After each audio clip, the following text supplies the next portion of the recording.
One of the matters discussed in this week's Parsha is that Moshe Rabbeinu tells the Jewish people that the relationship of the Jewish people to Torah, lo nifleisi v'lo rechoka, it's not something that's strange to you. Nifleisi is the word Pele has many nuances to it. But here it means really something strange or unusual. So it's like the word for miracles or unusual events. So it's not something unusual to you. And it's not far away from your heart. It is within your innate ability. Your mouth, your heart, meaning it's part of you to do the Torah. So what is he referring to here? So in Kabbalah, the idea was that Jewish souls come from, so to speak, a special source, and that in heaven they're invested in the physical body of the baby that's born, and that governs, that soul is present throughout one's lifetime, and therefore the connection to Torah is inborn. It exists within us. Now, it will require nurturing, education, discipline, but basically it's there. And Chazal held from that idea, because, for instance, when they had doubts as to what the halacha should be, or what the practice should be, they said, Poke, go outside the Ru and see Amud Bar, see how what the people are doing.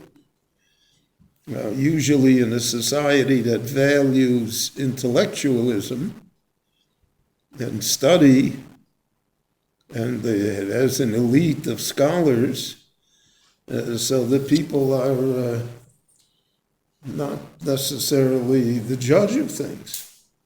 In fact, just the opposite. And here, the Gemara held differently. The Gemara held that the people are the judge because it is innately within them. Now, over the centuries, as events occurred, and especially as rabbis many times had difficulties with their communities, so there began to arise, so to speak, a certain disdain for the people. In Eastern Europe, they were called Amcha, which was a term of derision. It meant that they're all Ameor, it's, they don't count. And you have the famous statement of the Taz, David Alevi Segel. So he said, Das balabatim hefech la-Torah. Whatever the people say, that's the opposite of what the Torah wants. So naturally it reflects life experiences that he had. He didn't have an easy ride.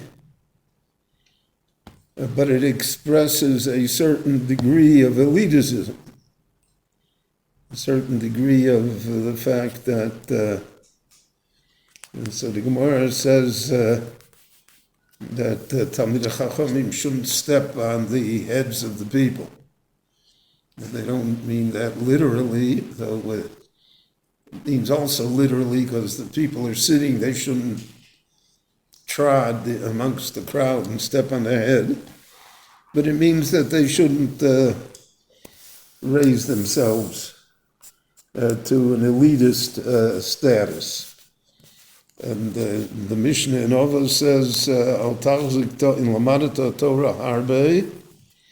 If you've studied a lot of Torah, you're a great scholar. Al tachzik tova le'atzmecha.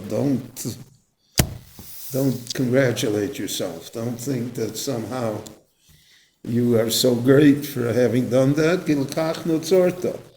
Gilkach nutzorta means that was your talent. You had the ability. I mean, so somebody in our time, let's say, that's born in a community that has no education, no Jewish school. There's no yeshiva, there's no real synagogue, and someone that is born, let's say, in Yerushalayim, or in a large urban center in the world where Judaism exists, so it's not fair. He had no choice. So how could he be judged? So Kaviochel, the Rabbanu Shalom, can judge. And we have many cases where the judgment is that you could have done it, right? The Gemara says, examples of Akiva, Hillel, other people that were born under less than ideal circumstances and were raised in less than ideal circumstances and nevertheless rose to become the great scholars and leaders of Israel. So but we can't judge. That's what the Torah is teaching us. We can't judge, and the Torah, Moshe says that within each and every Jewish person, there is an innate connection to Torah that reflects itself in many, many different ways as to how the person identifies himself with Torah. So then Moshe continued that it's lo b'shamayim v'lo me'ever hayom. The Torah is not in heaven, and the Torah is not at the other end of the world. It's Lomar that people should say, who shall we send up to heaven to bring the Torah down? Or how shall I go up to heaven and bring that Torah down? Or how shall I go to the ends of the world to get Torah? He says, "Ki b'ficha b'lvavcha lasos, ki korav hadover ma'od, korav l'cha hadover ma'od." It's very close to you. You don't have to go to heaven. You don't have to go to Ever Hayam. You have to just look inside of you. If you look inside of you, and that's really what Hillel told the Ger. The famous statement that the Ger told him, I want to become a Ger al regel echad. Right? I'm standing on one foot, give me a one-sentence course in Judaism. So he told him the famous thing that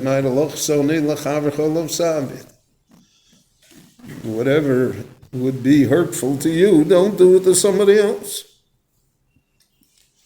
That's the whole Torah. And the rest you'll go ahead and learn.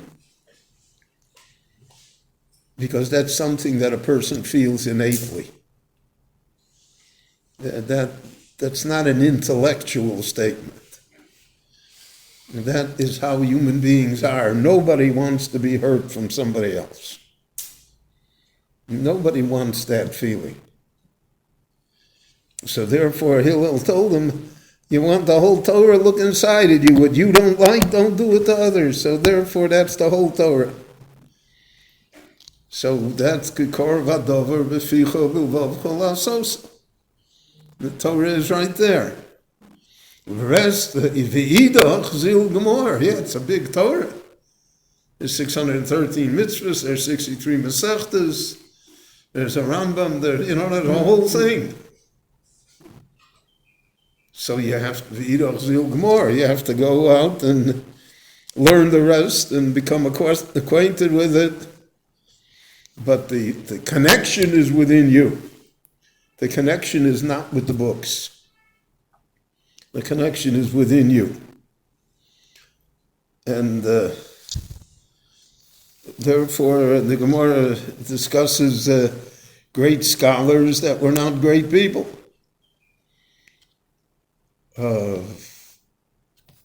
Many times that's even a greater tragedy, because then people think that if he knows so much Torah, then why did he behave like that? Why? How can we excuse it? But the fact the Meforshim explain, all the Bali Drush say, Lo b'shamayim the Torah is not in heaven. The Torah doesn't expect us to be heavenly people. Who's going to go to heaven? You say you're asking an impossibility, because people are not in heaven. People are here on earth. Famous quip from the Kotzker Rebbe, who took no prisoners. So a chassid from a different group came to him and he said, my Rebbe read in Shamayim, my Rebbe speaks in heaven, I read in Himmel Arayin. And the Kotzker said, ich read in Pupik Arayin. Now I'm talking to you, don't tell me heaven. And so we have a tendency to think that the Torah is Vashamayim. But it's not. And you don't have to go up to heaven. You don't have to be, so to speak, a heavenly person to deal with the Torah, because it's within you. And that's what it says in the Torah. It says, as Sefer told us Odom, we're not talking here about malachim. We're not talking here about superhuman people. And that's why throughout Tanakh, all of the greatest of people are revealed to us as human. They're revealed to us as people who are in this world, and in this world every human being has flaws. And therefore it's not b'shamayim. But the Torah came to address us as we are, b'asher hu shom. And that's a very important lesson. That we have a tendency to glorify people as not being human. I don't know why it makes us more comfortable. But that is never the case. And the Torah itself emphasizes that. And Me'ever Hayom, so that has been throughout Jewish history, that the Jewish people have moved from place to place, sometimes voluntarily, most of the time involuntarily. So people say, well, that was for that place, but it has nothing to do from our place. I remember growing up in Chicago, in America, so people used to say, that was for Europe. But in America is different. Meaning that in America, the Torah has nothing to say to us. And we have no obligation to bring it here. So it was Me'ever Hayom. But again, the Torah is not restricted to any locality or to any culture or to any set of circumstances. Korav Hadover Ma'od. It's everywhere where you are, wherever you go. So naturally, every generation has its challenges, and every society has its differences. You cannot say that our society here is the same society as Lithuania 300 years ago. That's not a wise statement, but that doesn't affect Torah, because the Torah comes to speak to all circumstances and to all times and to all places. So that's what Moshe said to them when he put them through this covenant. The Parsha of Netzavim is the Parsha of the Brit, and this covenant is eternally binding, and it exists everywhere. And you cannot say it's B'Shamayim, it's Me'ver Hayom, it's here, it's there. It's very close to you. And we're speaking about you. And therefore, by seeing it in that light, so then the covenant becomes real, and the Jewish people are guaranteed their future. Rabbi Chananya ben Akash Omer, Ratzah HaKadosh Baruch Hu L'Zakos Yisrael, V'ficha Chirbo Lahem Torah Mitzvot Shenemar, Adonai Chafetz Aman Tzidko Yagdil Torah V'Yadir.